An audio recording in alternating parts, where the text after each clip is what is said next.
Donc voilà, bonsoir les gars, j'espère que vous allez bien. Voilà, on est de retour pour une nouvelle vidéo débrief du match Barça contre Real Betis. Donc je sais que presque ça fait 2-3 jours que j'ai pas sorti de vidéo. J'étais très occupé avec plein de choses. Mais j'ai un peu regardé le match Barça-Real Betis. J'ai pas fini le match. Mais après, je me suis retapé le match et j'ai suivi quelques highlights et tout là. Donc voilà, ça a été une belle victoire du Barça. 3 buts à 1, doublé de Rafinha et un but de Cancelo. Donc voilà, on va se faire le débrief. Donc en premier, n'oubliez pas de vous abonner, d'activer la cloche de notification pour ne pas rater aucune de mes vidéos et de aussi liker mes vidéos. Donc, on est à 173 abonnés. Donc, on est en train de chercher la barre des 200 abonnés. Donc, n'hésitez pas de vous abonner et de liker mes vidéos. Voilà.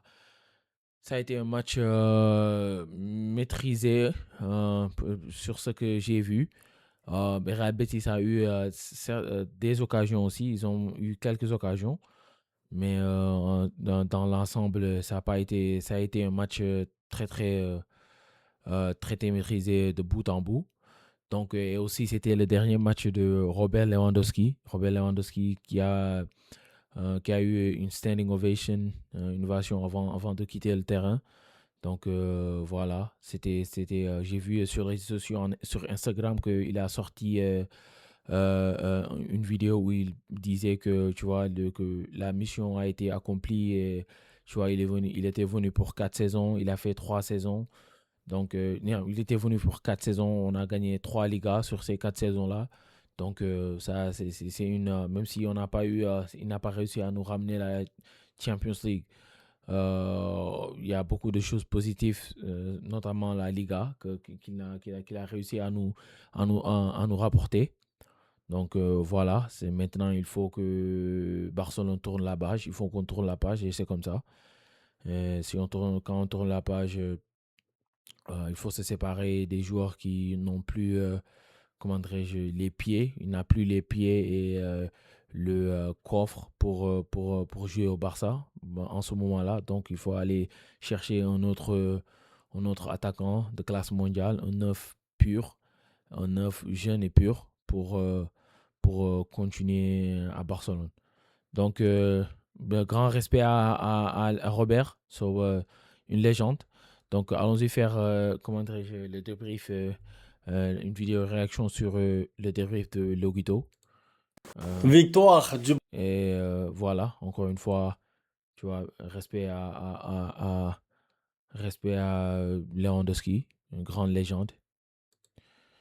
Barça. Voilà. J'espère que vous allez tous bien. C'était le dernier match de la saison au Camp Nou. Hansi Flick qui a mis les titulaires et le Barça a fait le travail. On va revenir un petit peu sur le match parce que quand je vois un doublé comme ça de Rafinha, je me demande comment se seraient passés les matchs face à À l'Atlético. l'Atlético, je te jure. Je te jure. Quand j'ai vu, même moi aussi, quand j'ai vu les buts, comment clinique il était, frère, je me suis dit, frère, mais, mais Rafinha, en, en une autre partie, presque il a sacrifié notre saison avec cette blessure-là. Il a sacrifié, pardon, ok, c'est pas de sa faute à 1000%, mais il a carrément dans une autre partie, il a quand même sacrifié notre saison avec cette blessure-là. Imaginez ce Rafinha cleaning là contre l'Atlético. Frère, contre l'Atlético, on a eu beaucoup d'occasions, mais à cause de, tu vois, tous les ratés, tous les occasions ratées qu'on a eues, on se souvient je pense à des occasions de Rashford qu'il a raté. Donc, frère, Madrid avec Rafinha. Franchement, je vais avoir cette petite interrogation pendant des saisons encore. Bon, évidemment, le savait, il n'y avait pas d'enjeu aujourd'hui, même si le Real Madrid, on l'a vu, a gagné. On s'en fout un petit peu de l'écart de points. Le Barça était déjà champion. Il n'y avait plus la possibilité de faire une saison à 100 points. Mais malgré ça, malgré tout, on voit qu'Hansi Flick, il est concentré, il est déterminé, il veut jouer tous les matchs, il veut gagner tous les matchs. Enfin, il veut que son équipe joue tous les matchs à fond, il veut que son équipe gagne tous les matchs. C'est l'exigence anti-flic. Et même si à la Coupe du Monde dans 24-25 jours, il a mis un gros 11. Aujourd'hui, je pense que le but, c'était justement un peu faire plaisir aux supporters, faire plaisir à nous, les fans qui regardons le match, pour qu'on puisse prendre du plaisir avec des joueurs de qualité sur le terrain. Je pense que c'est ça. Parce que forcément, il y en a sur Twitter. Pourquoi est-ce que Pedri joue? Pourquoi Lewandowski? Bon, je pense qu'Hansi Flick, il vous l'a fait comprendre depuis un moment maintenant. Champion ou pas, lui, il veut jouer et gagner tous les matchs. Malheureusement, pas de but pour Lewandowski aujourd'hui. On le sait, c'était sa dernière à domicile.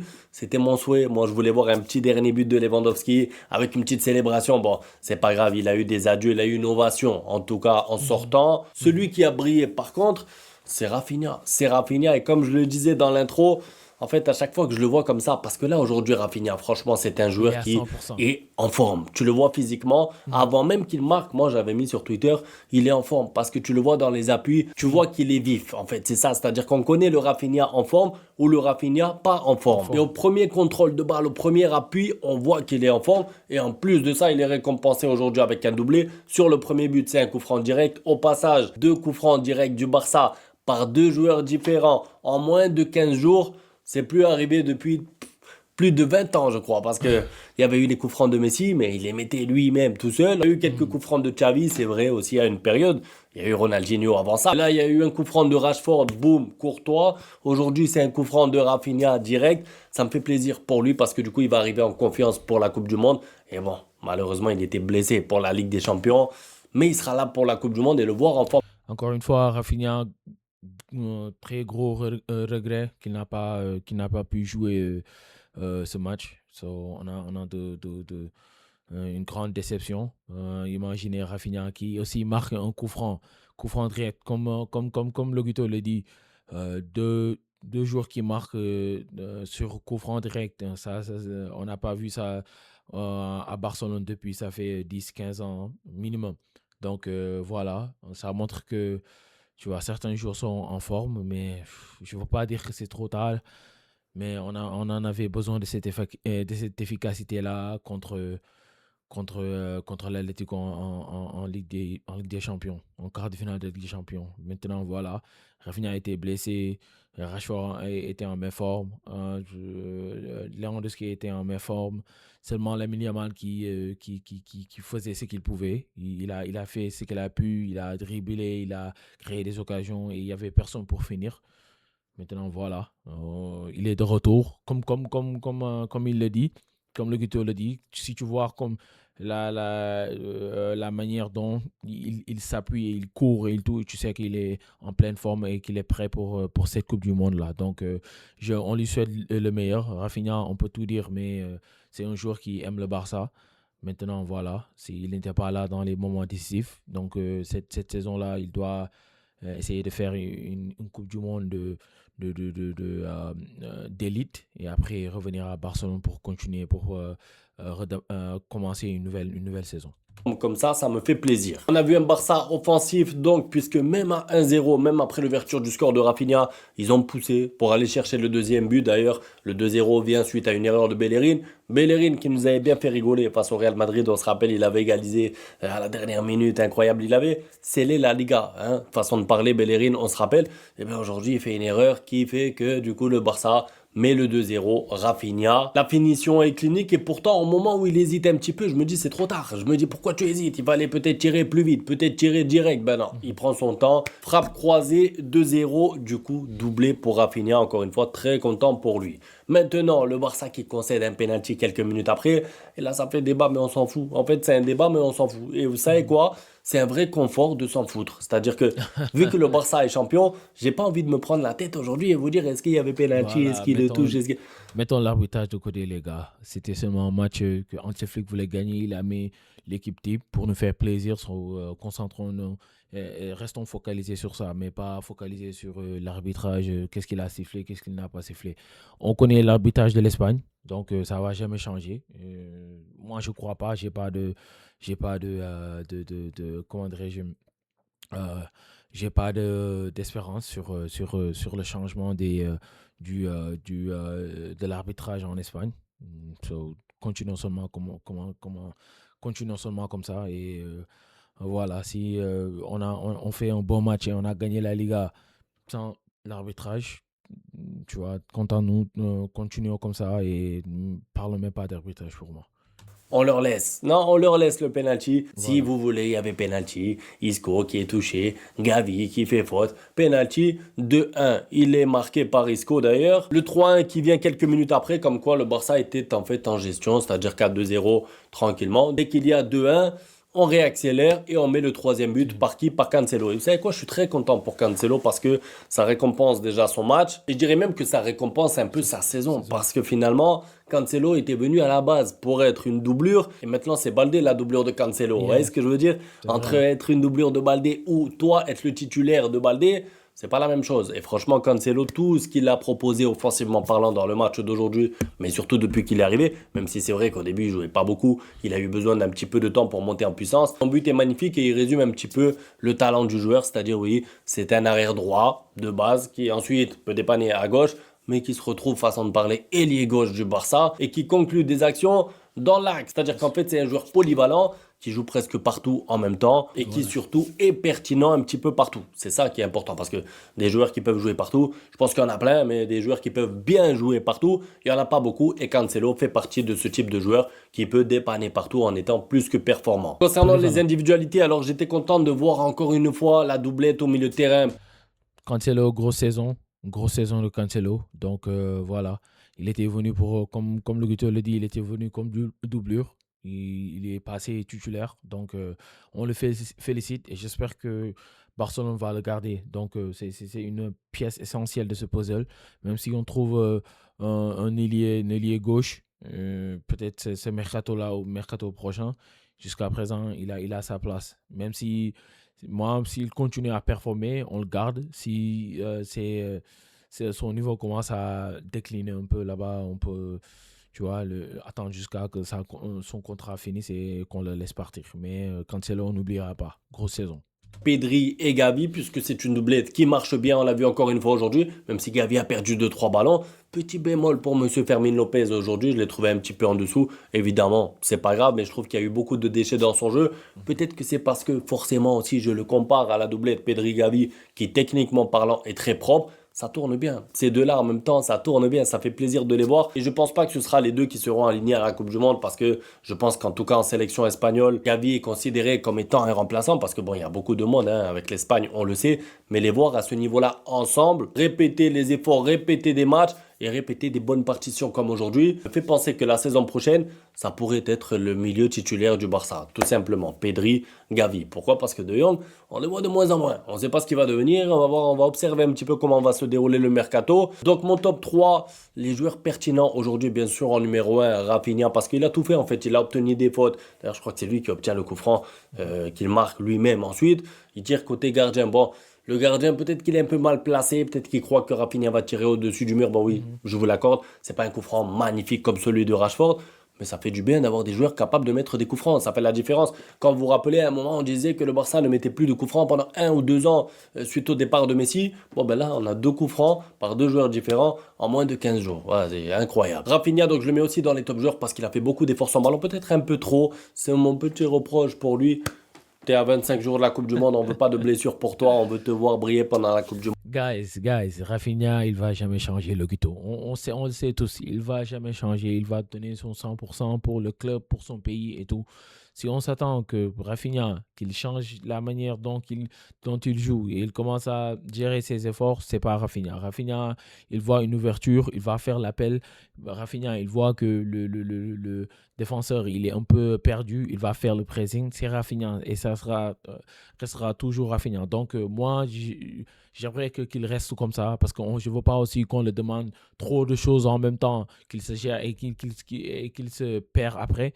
Donc, laissons-le comme ça. Je ne veux pas qu'il se presse, mais après la Coupe du Monde, qu'il se repose, qu'il prenne, comment dirais-je, des vacances. Et après, quand il reviendra, il fera une bonne pré-saison. Et après, on sera prêt pour la saison prochaine. Voilà. Monde de Rafinha, donc tranquille, voilà, économise-toi un peu sur les courses, des fois sans ballon, ça me fait un peu peur. Je sais, vous allez me dire, mais c'est le style de jeu de Rafinha, on peut pas le changer. Il est comme ça. Bon, Voilà. c'est la réalité. Mais bon, ça me fait un petit peu peur de le voir faire des accélérations à 25 jours de la Coupe du Monde pour un match avec le Barça où voilà, je vais pas vous dire qu'on s'en fout, mais un petit peu. D'ailleurs, c'est lui qui a fini MVP, doublé, et c'est complètement mérité. Maintenant, encore une fois, qu'est-ce qui aurait pu se passer si Rafinha avait été titulaire 2 fois contre On l'Atlético saura Madrid, jamais. aller et retour?